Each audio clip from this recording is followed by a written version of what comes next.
Hello everyone, welcome back to another episode of r/Malicious Compliance.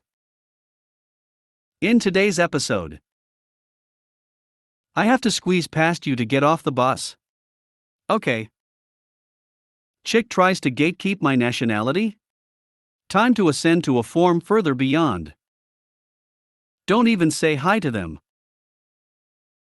Before we get started, make sure to subscribe so you will never miss a video. So let's get started. I have to squeeze past you to get off the bus. Okay. This is my tiny MC story, which happened in my first year at uni, about 8 years ago. The bus I, then 20F, had to take to uni was the most popular route in town, meaning it was always packed. Because I got on at the first stop, I always had a window seat, which meant that someone was usually sitting next to me when I had to get off, and I had to do the awkward thing of lifting my backpack and straightening up in an exaggerated fashion to show them that they had to stand to let me pass. No problem, usually, just a bit awkward for socially awkward me. One morning, a guy in his 40s sat next to me and promptly manspreaded across my seat, pushing his leg right up to mine. I thought it was weird, but hey, maybe this guy had a painfully swollen scrotum or no self-awareness. Or both. Anyway, I was giving him the benefit of the doubt, and as he was focused on his phone and ignored me, I did the same for the rest of the journey. Then, when we were getting close to my stop, I started the awkward "I have to get off so let me pass" show. No reaction. So I stood up from my seat. Still no reaction. Me, sir? No reaction. I tapped his shoulder. Sir, I need to get off. Can you let me pass? The guy looked up at me and, with the whitest, most disgusting grin, said, "Well, sweetie, looks like you're gonna have to squeeze past me. No problem for such a skinny girl, right?"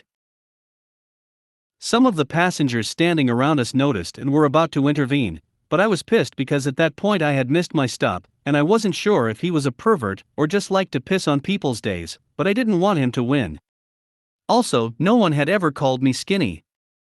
I have what one could call childbearing hips, thank you very much. So I smiled at him and said, "Okay, have it your way." My backpack was filled with half a dozen library books that I was going to return that day, and it was bulky and heavy AF. Usually, I would have put it on after leaving the crowded bus, but not that day. I shouldered my backpack so it was hanging at the right height and clumsily, forcefully, and, just in case he was indeed a pervert, in no way sexily squeezed past the guy, dragging my huge backpack across his face. If I leant back to make sure to really get his nose, well, that surely wasn't intentional. And if he emitted any pain-fueled protests, well, they must have been muffled by my backpack.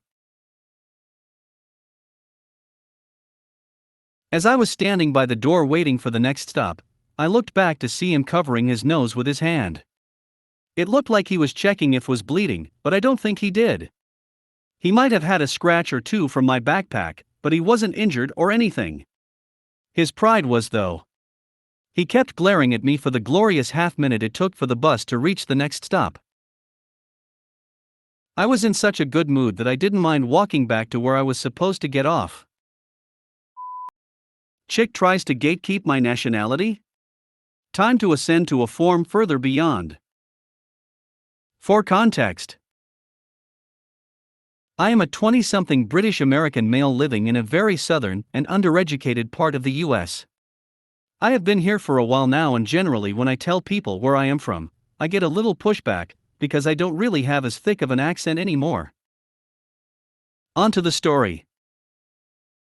I work in a small office. We have a rolling line of temps that come and go. Most of them are barely high school graduates or people with very little in the way of worldly experience. This is important for later. So one day, they bring the usual parade of new hires around, and I do my introduction. "Hi, I am OP, I am one of the recruiters here at Company X. I am married with 2 dogs and I am originally from the UK. Normally, this is just a throwaway line that I use as an icebreaker, and it normally rolls right off. Until this one wonderful young woman pipes up. You don't sound British. She, of course, left out the T very purposefully. Me, sorry love, forgot the coat and tails at home, I say as I drink my Twinings. The group kind of laughed it off, and I figured it was a pretty open and shut deal. Nope. A couple of days later, word gets around that this chick has been telling a bunch of people that I'm not British, and that I'm lying for clout. She said that I don't even sound British, and that she is dating a British guy and knows how they act. So, rather than be a mature adult, I do the very British thing of malicious compliance. I need an intern to bring me some tea? Would you mind climbing the apple and pears and pouring me a cup of Rosie Lee? I started wearing three-piece suits, a pocket watch and a monocle I found at a thrift shop. I went Super Saiyan 3 British. Obviously about 3 hours into the first day, my boss wants to know what is up. I tell her, and she finds it so hilarious that she assigns that intern to me for the rest of the day. I kept using odd British rhyming phrases and sayings, and she would have to keep asking me to speak normal. I would reply, but I thought you know how us British people act. She quickly realized her error, and we've been cordial ever since. Nowadays, I keep my old red passport in my desk drawer just in case someone pulls that stunt again. And for the record, I'm not British, I'm English and a Scouser at that. Don't even say hi to them. Many years ago, I was the junior manager at a restaurant known for sausage and older customers. A few weeks into my training, one of the senior VPs at the company decided to hire his mistress to redesign the decor in the stores in my area. Y'all, never ever let your side piece take part in your job. She had no qualifications and the worst taste. Truly abominable color and pattern combinations. Picture pink floral wallpaper, geometric orange carpet, and baby sh*t brown/green on the chairs and booths. I cannot adequately describe the atrocity of her designs. She also was moving display cases where things were in the kitchen and grill areas, and more. All of this was to be done at night so that we didn't have to close during operational hours. I was the one who had to stay all night while they made all these changes. 2 weeks of working all night supervising. I was horrified at the plans and told my boss, who agreed with me. Then he told me to just read a book or something, so I couldn't be accused of sabotaging the design. This had just happened at the 2 stores that were remodeled before ours was. My manager then told me I was not to even speak to the workmen unless they were taking food or restaurant supplies out of the building. I clarified that he meant not saying hi or anything else to them for any reason, including good manners or work that had a serious problem. Another manager got fired for talking too much with the workmen and then objecting to the hideous new decor. Because corporate was that awful to managers. A couple of nights later I noticed that the workmen are obviously not doing things right. Not because things looked hideous, but because they were doing a sh*t job of it. They had to move some of the electric outlets and several of them were smoking after they put the outlet covers on. They also shot sparks when you plugged anything in. I didn't say a word. After all, I wasn't allowed to talk to the workers unless they were stealing food or restaurant supplies. So I ignored it. When the GM came in, he tried to plug in the calculator in the office that the workmen moved. It shot out sparks. He then asked me why I didn't inspect everything the electrician did, and insist he redo the outlets because of the shoddy workmanship. He also got upset the day the wallpaper was hung. A couple of strips were upside down, the edges were curling and overall it just looked horrible. The trim that they painted had lots of drips and splatters and missed spots. It was just a mess. Boss was far from happy that I didn't monitor the quality of the work, that I had no authority to do anything about. I was just there to keep them from stealing. I told boss that he said I was not to talk to the workers unless they were stealing food or other restaurant supplies. I also mentioned that I was not a building or electrical inspector, so how should I know if they did a bad job?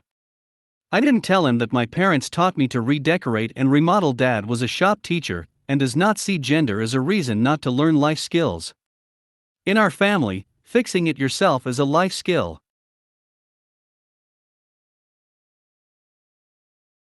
When the district manager came in to see the final results, nothing was fixed because even my GM didn't have the authority to make the workers redo anything for any reason. He was furious.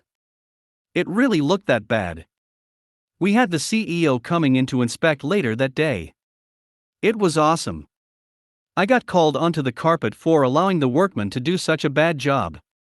My GM's head exploded when I told the district manager that I was not even supposed to say hi to the workmen, much less criticize anything they were doing, per a direct statement from my GM. I did not get into any trouble, and the district manager thought it was hilarious except for the part where we were left with a store that looked atrocious and had entire sections where the electric work was bad enough that we were afraid the store would burn down. It legit was that bad. We got a new crew of worker, and I got to spend 10 more days supervising the workers. Easiest month on that job. Getting paid to read and chill and nap, well, who wouldn't want that? If you made it to the end of the video, thanks for watching. Don't forget to like, subscribe and share, and we will see you in the next video.